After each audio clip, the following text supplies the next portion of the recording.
Welcome to the Explainer. Today, we're going to talk about something that sounds kind of crazy. How the Linux kernel, which is at the heart of, well, almost everything, actually breaks itself on purpose, just to get stronger. All right, so here's what we're going to cover. First, we'll talk about why it's so hard to test certain things. Then we'll get into this whole art of breaking things. We'll look at the actual tools inside the Linux kernel for doing this, see some real-world examples, and yeah, we'll even talk about how you can crash the whole kernel on purpose.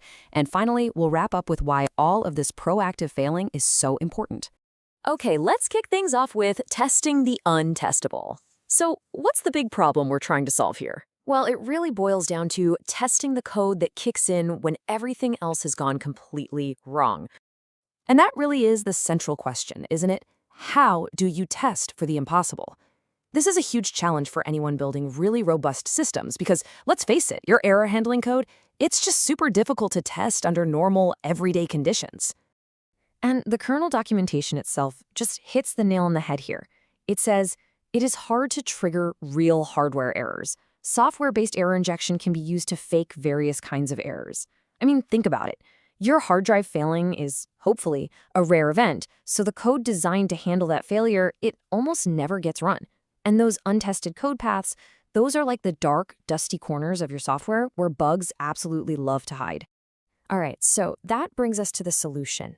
And it's this really disciplined, controlled method for basically simulating chaos. This is the art of breaking things. It's called fault injection. And the idea is pretty simple, actually.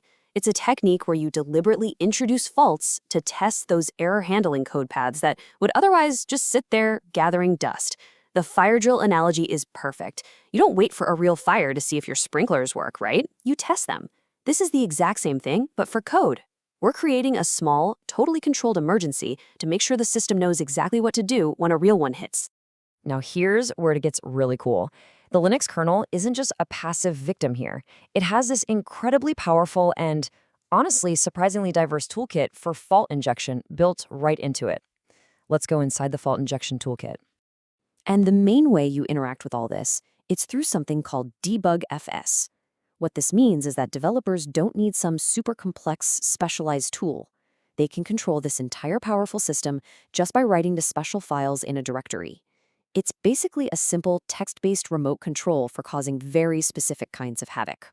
And just look at the range of things you can break. We're talking memory allocation with fail-slap and fail_page_allo. You can inject disk I/O errors with fail_make_request. You can even mess with the networking stack by causing socket buffer failures.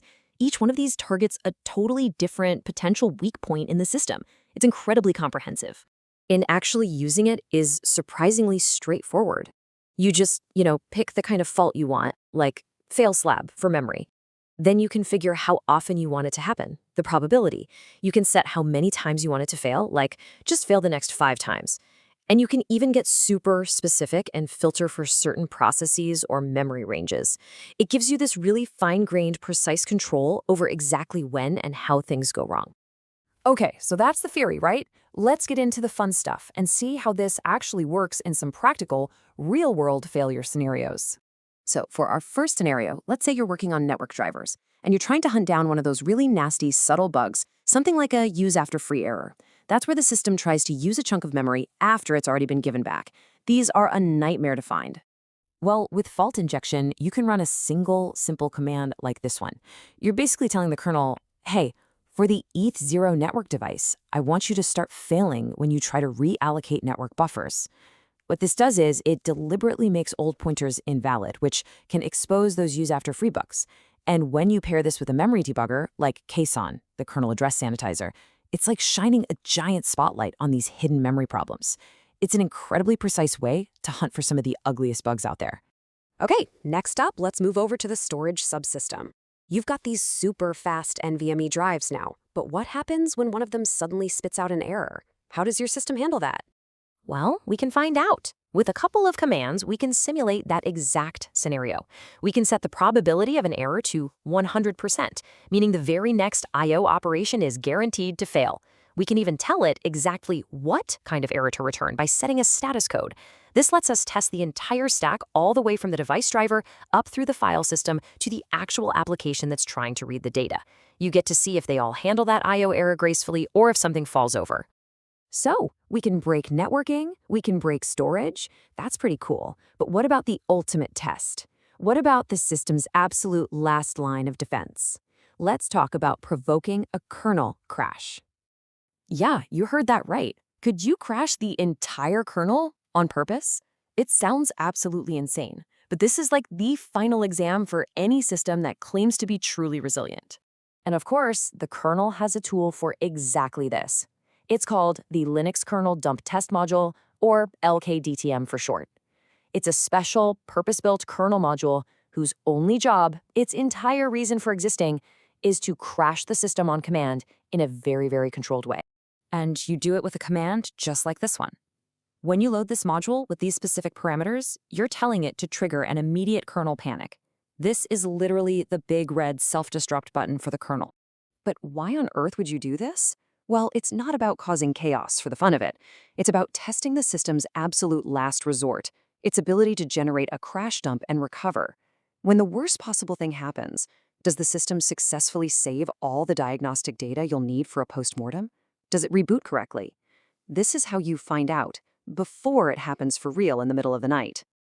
Okay, so let's bring it all together. What's the big takeaway here? Why does this whole art of breaking things, this proactive failure, matter so much? Well, it's pretty clear. You build way more robust, more reliable systems. You find those hidden latent bugs in your error handling code that might not show up for years. You get to validate your critical recovery and failover plans, and maybe most importantly, it creates an engineering culture that actually plans for failure instead of just hoping it never happens.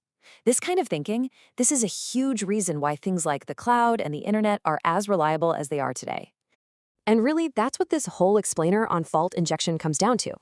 It leaves us with a pretty important question to ask about any complex system we build or rely on. If your system isn't practicing failure, is it truly prepared for reality?